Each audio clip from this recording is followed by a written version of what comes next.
وجلاء همومنا وغمومنا وكاشف كربنا وأحزاننا وكفارة لسيئاتنا وزيادة في أعمالنا وأعمارنا وبركة في أرزاقنا وسعة في أخلاقنا ونور اللهم به بصائرنا وأبصارنا.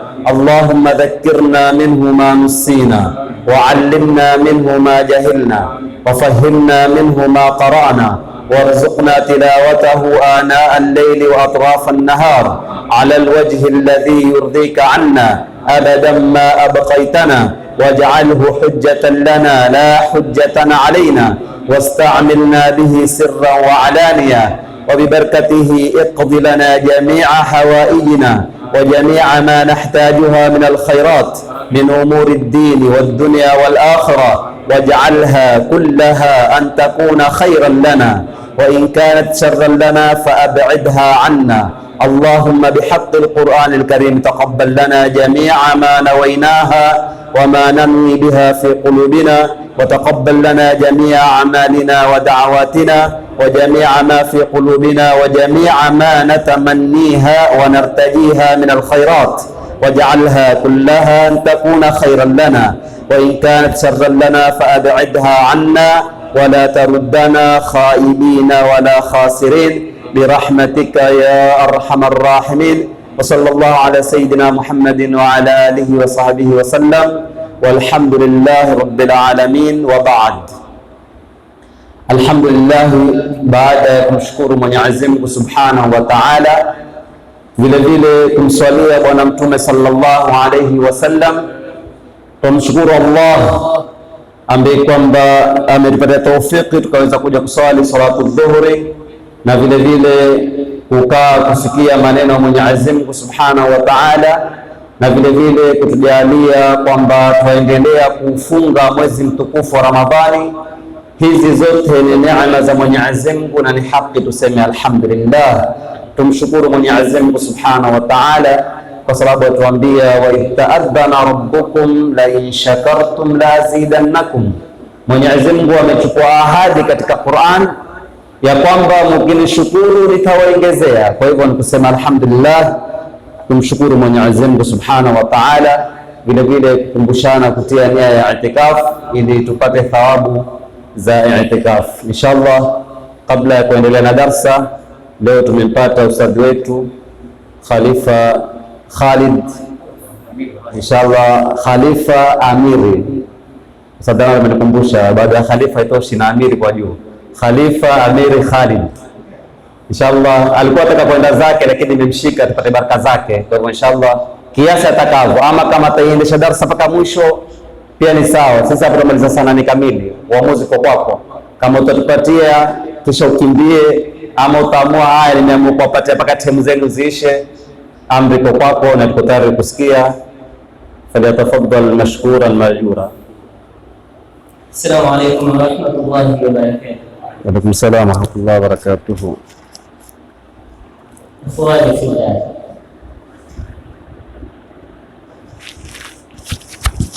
tumesomewa kalamu Allah, maneno ya Mola Subhanahu wa Ta'ala, na ndugu yetu mdogo wetu Mwenyezi Mungu ambariki insha Allah fima baqiya fi umri, amin, na sisi sote kwa jumla. Amin. Lau mwanadamu atakuwa ni mwenye kuzingatia,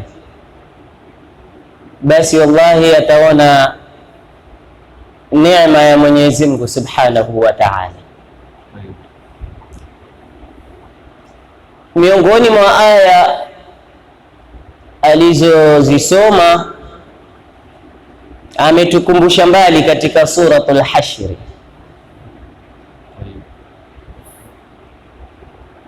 ya kuwa mwanadamu ama muumini na atizame ametanguliza nini mbele ya Mola Subhanahu wa Ta'ala.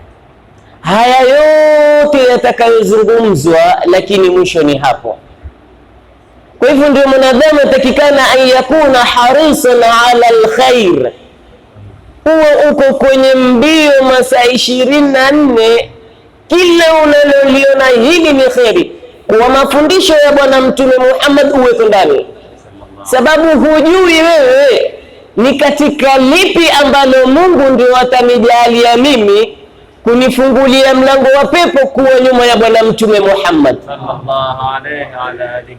Hatujasoma maneno ya Bwana Mtume ya yule mwanamke aliyeingia motoni kwa ajili ya paka na mwingine akaingia peponi kwa ajili ya paka? Ni swala ile, ni vitu vimechangia, lakini kilichokuwa ni sababu ya yeye kuingia peponi ni yule paka. Ndio maana tusema mwanadamu lazima kwa namna yoyote ayakuna harisan ala alkhair. Walwaktu alladhi nahnu fihi, wakati tuliokuwa nao ndio haya maneno tuliyotangulia kusema. Tuchukue mfano mdogo wa masahaba wanapokuja kwenye salatul jamaa kuswali msikitini. Je, wamekuja kwa ajili ya jamaa tu? La, amekuja kwanza kwa ajili ya kupata fadhila ya jamaa, amekuja swali nyuma ya Mtumi, amekuja ili akiingia apate kutia nia ya i'tikafu, amekuja amuone ndugu yake amemkui kwa uso wa tabasamu apate thawabu, amekuja ajue hali za ndugu zake ziko vipi, amekuja ajue nani hakuhudhuria na dharura kamtembelee, amekuja nani ataka msaada amsaidie. La ilaha illa Allah. Aina nahnu, si tuko wapi? Nasikia dhana tumekimbilia. Ndio. Je, umetosheka hapo tu kuja kuswali jamaa? Kuna Mwalimu Ahmad pia, angalau kimwamkua mkono wangu na wake mpaka tuwatane kwa mafundisho Bwana Mtume, huwa wafutiwa madhambi. Kwa nini nsiende? Mwanadamu ni lazima utizame kila nyanja ambayo wajua hapa mimi. Fakam min unasin samu shahra Ramadhan fil aami almadhi, ni wangapi katika watu wamefunga mwezi wa Ramadhani katika mwaka uliopita? Mwaka tumesema mwaka ni muda mrefu sana. Mwezi uliopita, mwezi pia ni muda mrefu. Wiki iliyopita, wiki pia ni siku nyingi. Siku iliyopita kama ya leo, nilikuwa napita pale, kuna bibi moja amekuja amemwamkua mwenye duka fulani hivi, kisha akamwambia umesikia yule mtu mzima anayekaa pale, Mungu mrhamu. Leo hii wangapi tulikuwa nao lakini hawako? Wahum alana yarkhuduna tahta turab, wako chini ya mchanga pale. Madha yantadhirun, wasubiri nini? Hakuna illa ni da'watan salihatan kutoka kwetu sisi. Je, tuwakumbuka? Leo Allah ametupa neema hii, tuko hatukuiomba. Lakini lau qila li ahadihim, lau utatoka hivi sasa uende pale unadi, na wale watusikia zaidi sana kuliko sisi tuliokuwa hai kwa mafundisho ya Bwana Mtume sallallahu alaihi wasallam. Lau ataulizwa mmoja wao katika hawa almarhumin ambao wako hapa, Mwenyezi Mungu awarahamu, atilie nuru kwenye makaburi yao, awasamehe madhambi yao, awafungulie milango ya rehema na awatie peponi pamoja na Bwana Mtume, na sisi Mwenyezi Mungu atupe husnul khatima. Lau waulizwa mmoja katika wale, madha tatamanna, hebu tuambie watamani nini hivi sasa? Laqal, yule angelisema sina ninachotamani ila kitu kimoja tu, sina ninachotamani, natamani siyamu, kufunga mwezi mtukufu wa Ramadhani, wala bisaatin, hata kama ni saa moja. Ya Rabbi, nitoe pale nilipo na mwezi huu mtukufu wa Ramadhani nifunge angalau saa moja, nitabaruku kwa mwezi huu mtukufu, alafu nife. Ameona nini? Leo tuko siku ya ngapi? Taqarruban yako wewe na mimi na sisi sote iko vipi mbele ya Mola Subhanahu wa Ta'ala? Fadla, ubora, nafahat, rahamati yaliyomo katika mwezi wa Ramadhani tumeitumia vipi? Mwenyezi Mungu Subhanahu wa Ta'ala twamwomba atupe fahamu ya kujua mambo na hakika yake, na hili ndio tatizo kubwa tulilokuwa nalo. Bado tupo, mimi bado nipo. Uko una ahadi gani wewe? Mi bado mkijana kwenye 50 60 ndio inshallah nitarudi kwa Mungu. Yani kama ambao umepewa guarantee, kama ambao vile huisomi Qur'ani wewe katika suratul Luqman aya ya mwisho, kama ambao hujapitia pale ukamsikia Mwenyezi Mungu anapokuambia a'udhu billahi minash shaitani rajim, inna Allaha 'indahu 'ilmus sa'ah wa yunazzilul ghaith wa ya'lamu ma fil arham wa ma tadri nafsun madha taksibu ghadan wa ma tadri nafsun bi ayyi ardhin tamut. Undhuru ila hadhihi al-aya, angalia maneno haya ya Mola Subhanahu wa Ta'ala, mambo ambayo wanadamu hatuyajui, mambo matano Mwenyezi Mungu ameyataja katika suratul Luqman, inna Allaha 'indahu 'ilmus sa'a wa yunazzilul ghaith wa ya'lamu ma fil arham wa ma tadri nafsun madha taksibu ghada wa ma tadri nafsun bi ayyi ardhin tamut. Haya matatu mawili ya mwisho tuyatizame. Wa ma tadri nafsun madha taksibu ghada, kuna kitu gani hapa? Wewe umepanga mambo yako, insha Allah kesho nitafanya kadha kadha kadha, au tuchukue mfano ulioko hai kwa mazingira na hali tuliyokuwa nayo. Zimebakia tu baadhi ayama ambazo kwamba tuingie insha Allah, tumalize mwezi mtukufu, tuingie katika siku sherehe ya Idi. Ikiwa ni mtoto, ikiwa ni mtu mzima, hivi sasa akili hatusemi moja kwa moja zimekwenda huko, lakini kwa sisi wazazi masiku kama haya huwa fahamu si zetu. Mtoto atavaa nini, kutatengezwa nini, sijui nishaambiwa nilete pazia kadhaa. La ilaha illa Allah, si vibaya. Wewe tayari wapanga na ushajipanga tayari, na mama watoto tutafanya hivi, tutafanya hivi, tutafanya hivi. Hiyo mipango yako, lakini na Mungu ana mipango yake. Mfano huu tumeupiga kwa kuwa mimi bado nitafanya ibada, manake bado niko hai. Una guarantee gani wewe? Wama tadri nafsun madha taksibu ghada, hujui wewe kitu gani utachuma nini wala utafanya nini kesho. Kuna watu wote masala ya Idi, kuna watu washapanga masala ya 2030 watafanya kitu kadhaa. Jamani, guarantee hiyo imetoka hapa? Tumesahau katika hadithul Qudusi Mwenyezi Mungu aliposema, na hadithul Qudusi maana yake ni kwa Mwenyezi Mungu, lafdhi yake ni kwa Bwana Mtume. Al-Qur'anul Karim lafdhuhu wa maanahu mudhafani ila Allah Subhanahu wa Ta'ala. Lafdhi yake na maana yategemezwa kwa Mola Subhanahu wa Ta'ala. Na hadithu nabawi, hadithi za Mtume, maanahu wa lafdhuhu mudhafani ila Rasulillah.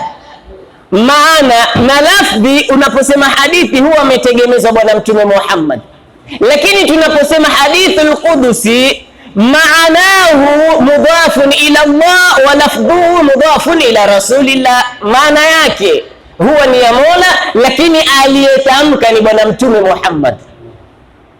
Ndio pale anapozungumzwa qala Rasulullah sallallahu alaihi fima yarwihi an rabbihi, yeye Mtume amesema, lakini ni kutoka kwa nani? Kwa Mola Subhanahu wa Ta'ala. Tumepanga mipango, lakini tumesahau maneno haya ya Mola, abdi anta turid wa ana urid. Mja wangu wewe wataka, mipango yako umepanga, lakini nami Mola wako na mipango yangu mmekupangia. Wala yakunu illa ma urid, abdi, hayawi ila yale niliyokupangia mimi. Nitafanya hivi, nitafanya hivi, nitafanya hivi. Kuna bwana mmoja katika kisa kilichotokea mwaka wa pili, kulikuwa na shughuli Nairobi. Yule bwana ikabidi achelewe shughuli ile, kuondoka na watu ambao wenda kwenye ile shughuli walivyopangana. Huyu bwana ikabidi afanye njia, kila aina ya njia. Hawa washatangulia, lakini muda bado huko, ngoja nde Simba Kochi. Kifika Simba Kochi, bwana samahani, gari zimejaa mpaka ya saa 4 ya mwisho pia imejaa. La ilaha illa Allah, ngoja niende Dreamline. Kifika Dreamline kumejaa. Utafanyaje na shughuli muhimu na mimi niwepo bana, tushagana. Ngoja Andre Modern atafuta kila njia ili afike. Mwenyezi Mungu akajalia kufika Modern, amepata kiti. Tena kwa vile ni ustadhi, kwa heshima yake akaambiwa aota hapa nyuma dereva hivi. Wewe kunyuma kule ukaenda ukarushwa. Hapa nyuma dereva makini. Pia angalau basi yetu impata baraka, tumpanda na ustadhi ndani. Angalau kitokea lolote atatia Fatiha. Sasa tuauliza, wama tadri nafsun madha taksibu ghada, wama tadri nafsun bi ayi ardhin tamut. Hakuna yoyote anayejua ni sehemu gani wala ni wapi atakuwa ni mwenye kuondokea safari yake, mwisho wake. Huyu bwana kwa namna alivyozunguka kuitafuta safari, lao angelijua aliyopangiwa na Mola, angekwenda? Asingekwenda. Gari kufika mbele ya Voi imepata shimo, kupata shimo ikifanya hivi imeshtuka, imepiga breki, imepata ajali kidogo, na yeye yuko mbele kajipiga na chuma hivi. Gari hata ikija kitamaki ikitulia hivi, hakuna cha kusema, tasema inna lillahi wa inna ilaihi rajiun. Huyu bwana na ushekhe wake na ustadhi wake, lau hii safari aijua na alilopangiwa na Mola, angeliondoka hapa Mombasa. Gari imekukimbia, Simba Kochi imekuata, Dreamline imejaa, yani afanya kila mbinu. Mwenyezi Mungu amemjalia lazima ufike pale mahali. Hatujui, walilahi alhamdu, tuko hapa. Mwenyezi Mungu ajalie inshallah mkao huu na sehemu hii tulio fi hadha almasjid almubarak, msikiti mtukufu, kama tulivyo yajma'na ma habibina Muhammad fil firdaus al'a inshallah, amin. Mwenyezi Mungu ajalie amali hii ndio iwe kutufungulia ya Rabbi milango ya rehma na pepo yake na nusura zake inshallah, na hali tulizokuwa nazo yuhawila ila ahsana hala, zibadilishe ya Rabbi. Ya Rabbi nad'uka kama amartana fastajib lana kama wa'atana. Tukuomba ya Rabbi, tukuomba ya Rabbi, na kauli yako ni ya ukweli, ud'uuni astajib lakum, niombeeni nitawajibu. Basi na sisi Mola tukuomba, na tukuomba utujibu insha Allah, tena utujibu hapa duniani pamoja na kesho akhira, manake majibu yako sampuli tofauti. Kwa mafundisho ya Bwana Mtume Muhammad sallallahu alaihi wasallam, ma min abdin, hakuna mja yote anayenimuomba Mola illa stujiba la, isipokuwa dua ile Mungu atamjibu na atamuitikia dua yake. Dua ile ima an yuajjala lahu fi dunya, umeomba dua ya Rabbi, Mwenyezi Mungu amekujalia umeiona, alhamdulillah. Hii ndio ile dua nilikuwa nikiomba, nifaulu mtihani, nipate kazi hii, mke wangu ajifungue salama, nipate hivi, umeiona. Wa imma ayuakhara lahu fil akhirah, ama dua ile Mwenyezi Mungu atakuwekea, atakujibu akhira. Ndio Mtume sallallahu alaihi wasallam akasema siku ya kiyama kuna watu watalia sana na kujuta, wakimwambia Mwenyezi Mungu, ya Rabbi, kwa nini dua zote hukunijibu siku ya kiyama? Mimi naona sikujibiwa. Kumbe Mwenyezi Mungu tena atakwambia, abdi, nimekuamrisha, amartuk, nimekuamrisha antad'uni, uniombe, hal utani, umeniomba? Ndio sema ndio Rabbi nimekuomba. Mwenyezi Mungu atamkumbusha, wakumbuka siku fulani ulipatwa na dhiki, ukataka mimi nikufarajie dhiki ile, ukutoe kwenye dhiki ile, hukuona, basi malipo yake ndio haya. Mtume asema, ya Rabbi, watu walia, ya Rabbi, kwa nini dua zote basi usingenijibu huko siku ya kiyama? Wako watu wenye imani hiyo, lakini ikiwa mimi upande wangu wa amina jitoa, mimi nitaka Mungu anijibu hapa duniani na kesho akhera.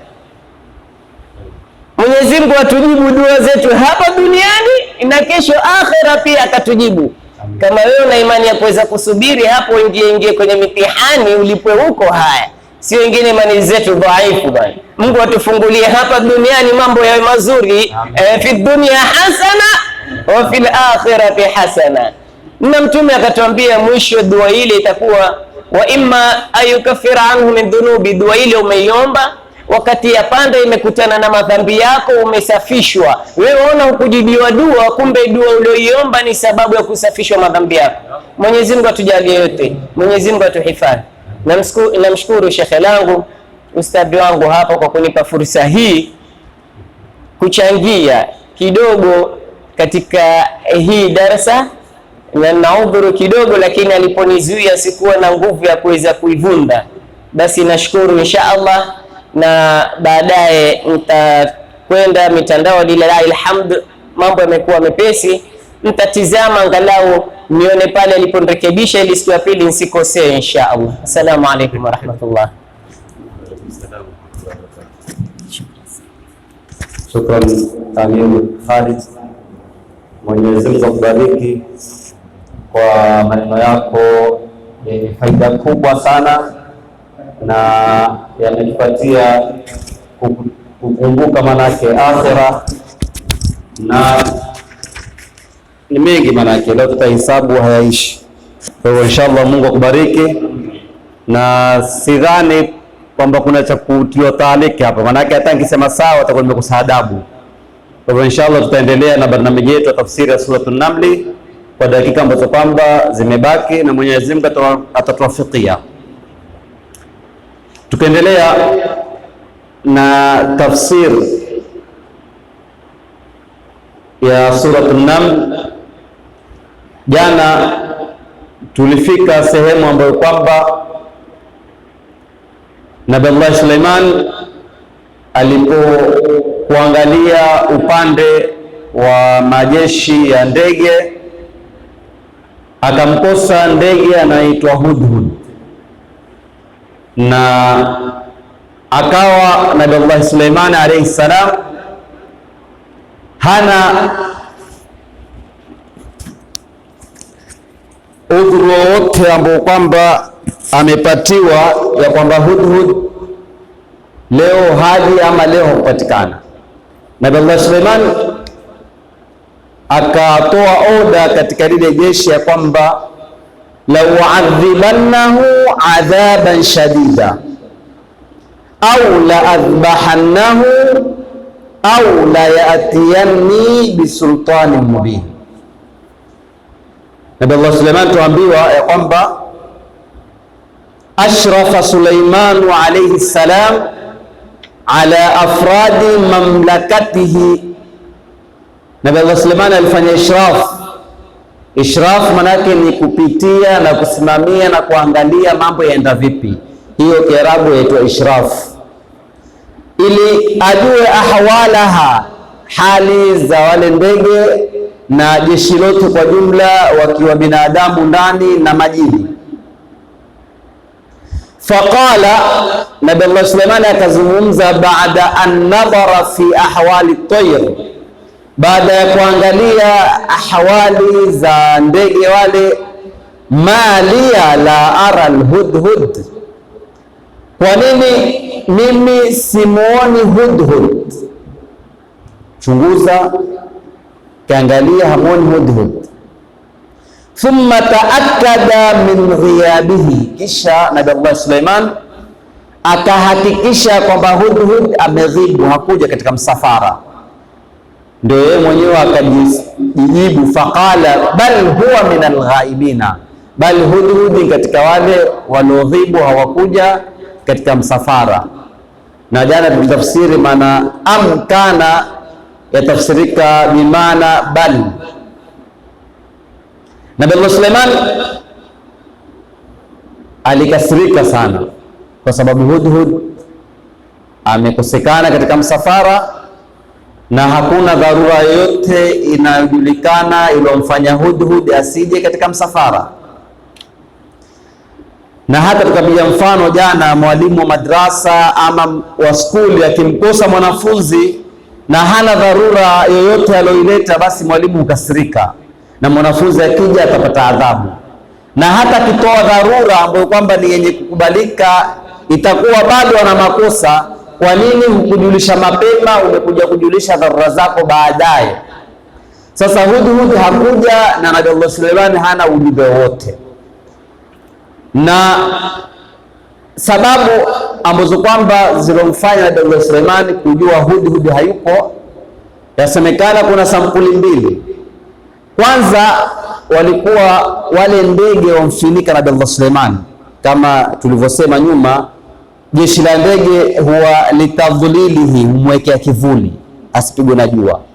Sasa alipoenda katika jeshi la ndege akawa aona kuna mwanya waingia jua, manake la penya pale, akataka kujua hili jua laingia vipi na hao jamaa wamenifunika.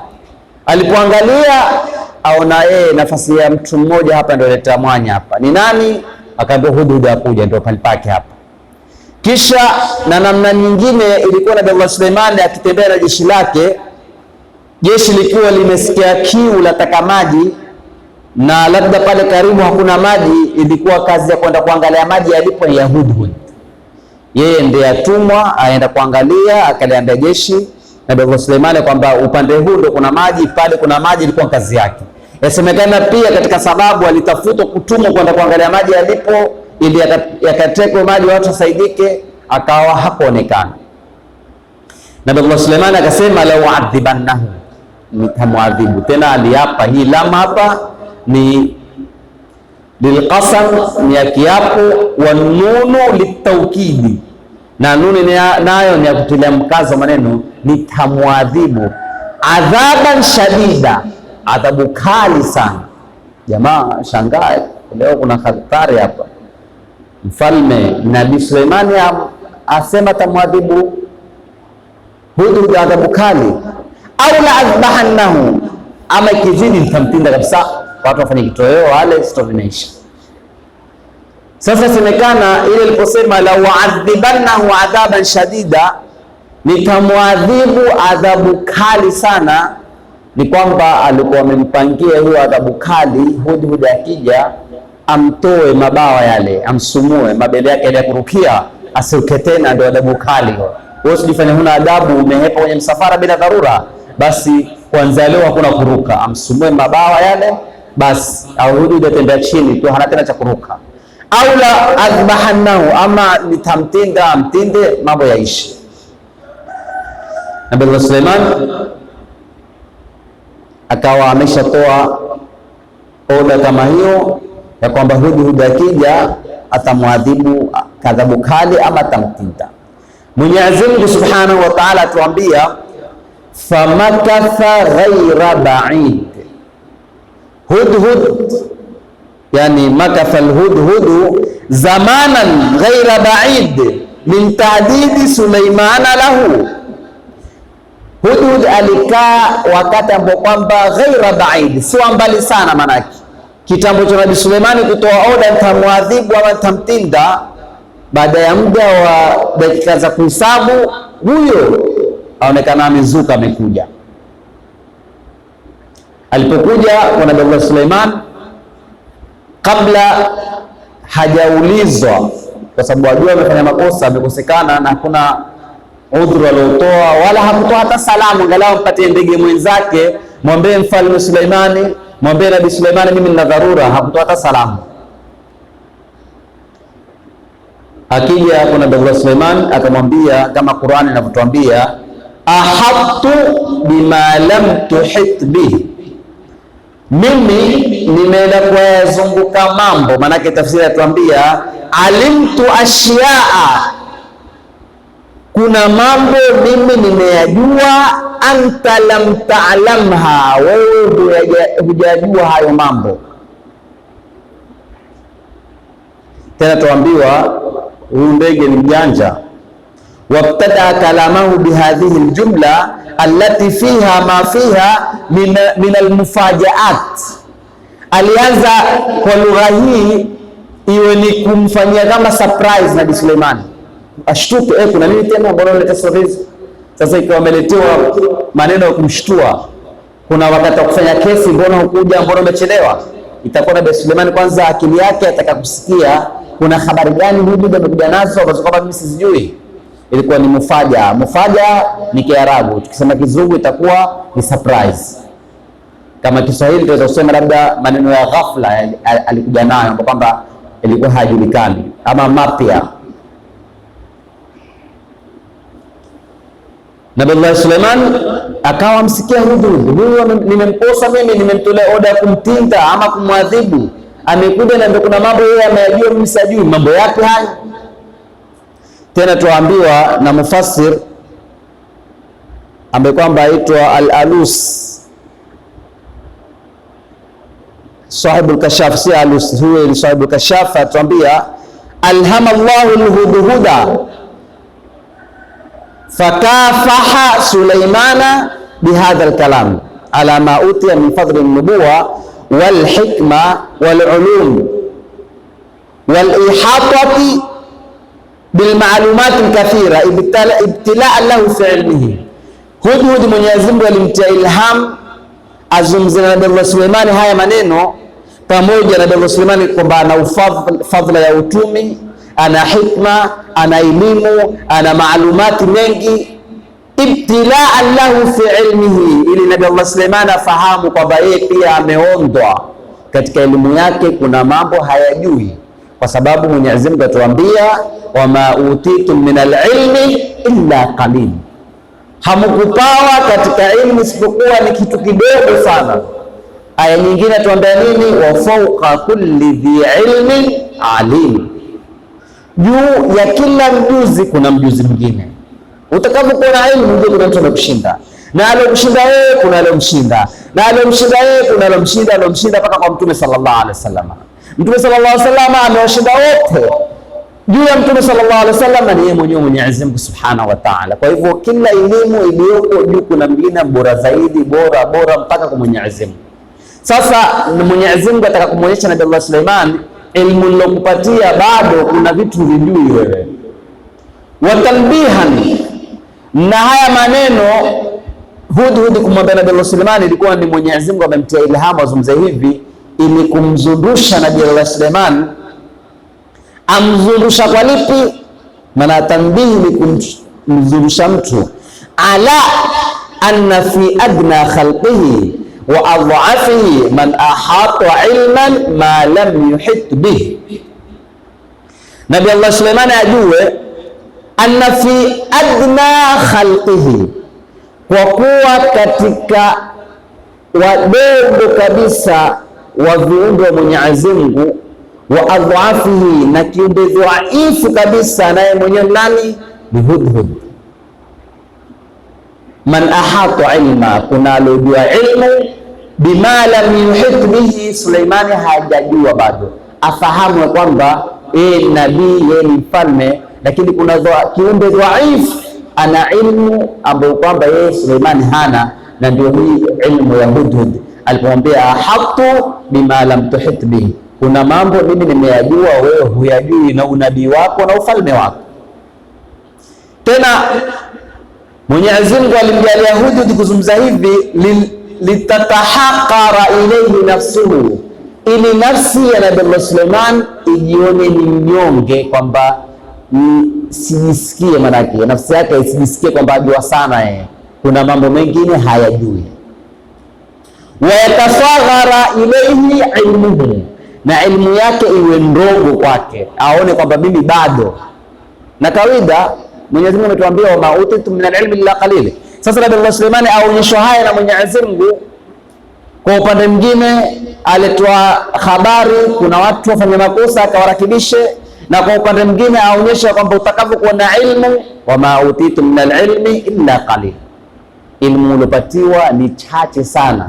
Utakapokuwa hodari, una ilmu ya juu, wa fawqa kulli dhi ilmin alim. Mwenyezi Mungu atuambia hivi, kila juu ya mwenye elimu kuna mjuzi zaidi.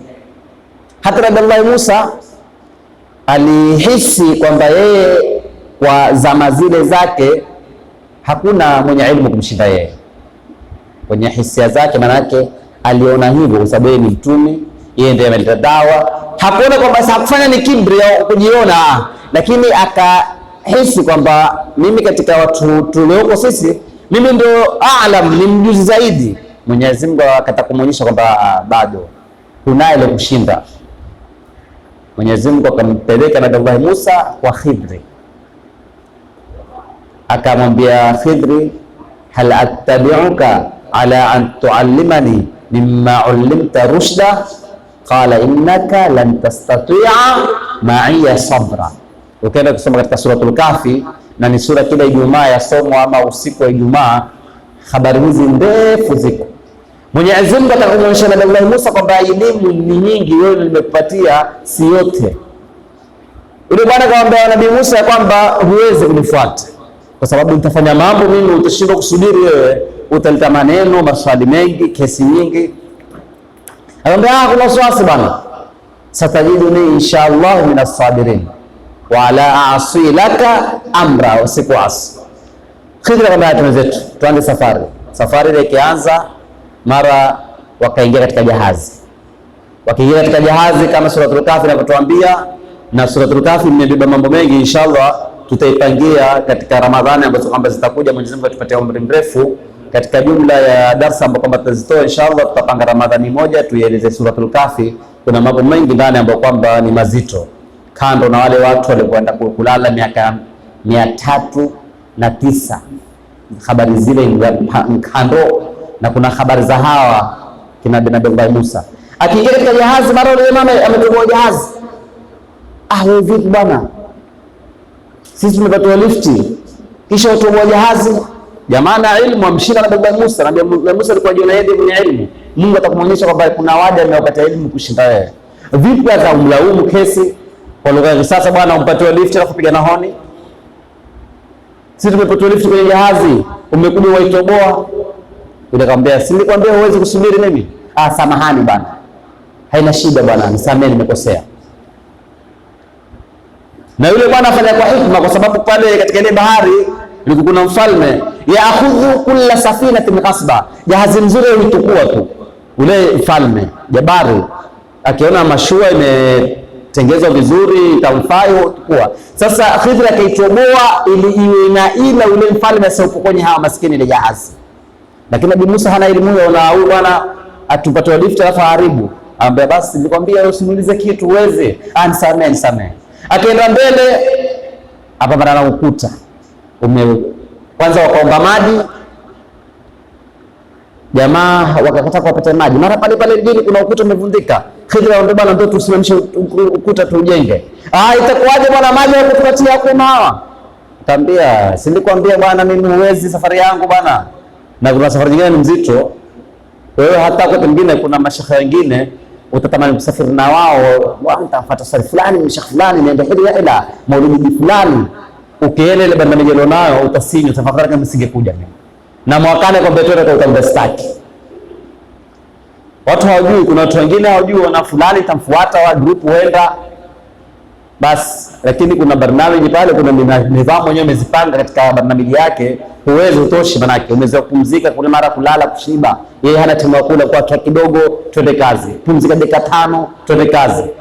Kusema mwakani sina nia kurudi tena hapa mimi. Sasa Nabii Musa safari imemlemea, wakifika mbele jamaa amemshika mwana kikosi, amemnyonga, amemuua. Wewe vipi wewe? Akatalta nafsan zakiyatan bighairi nafs laqad jita shay'an nukra. Umeleta mambo balaa shekh, mbona umemuua kijana? Yule bwana akamwambia, sasa palipofika, hadha firaqu baini wa bainika, kuanzia sasa hivi shika ndio ndio zako, hauwezi kuniandama mimi. Ala kulli hali, kisha atamsiria, nilifanya jahazi hivi kwa sababu kadhaa, nilikwambia tujenge ukuta kwa sababu kadhaa, nimemuoa kijana, wakana abawahu mu'mineni fakhashina yuhkama tughyaran wa kufra. Akamalizia masala yote yale. Nabii Musa kisha kuelezewa, kumbe kuna ilmu hii, mimi niko sijui bwana, samahani. Kwa hivyo huu ni mfano tumetoa kwamba utakapokuwa na ilmu ujue kuna juu yako na juu yako, mpaka kwa Mtume sallallahu alaihi wasallam, mpaka kwa Mwenyezi Mungu, ndio mwenyewe ndio kila kitu. Sasa katika jumla ya sababu za Suleimani kuja kuelezewa na Hudhud habari hizi ambazo kwamba mwambia kuna mambo mimi najua wewe huyajui, ni Mwenyezi Mungu amuonyesha kwamba ilmu ni kubwa, na hurudi pale pale, wa ma utitu min al-ilmi illa qalil, na aya nyingine wa fawqa kulli dhi ilmin alim. Vile vile wayakunu lutfan lahu fi tarki al-ijab alladhi huwa fitnatul ulamai, na iwe ni sababu ya Nabii Suleiman aate kujiona. Si kwamba alikuwa anajiona, lakini kama Mwenyezi Mungu amtia tambii, tumesema tambihan, kumzundusha kwamba usije kajiona kwamba una ilmu umeshinda wenzako ukajifakhiri. Kama ni kama Mwenyezi Mungu amletea ni funzo na ni maadabu amfundisha na ni tawadhu amfundisha, ili asijione tena. Tuambiwa alladhi huwa fitna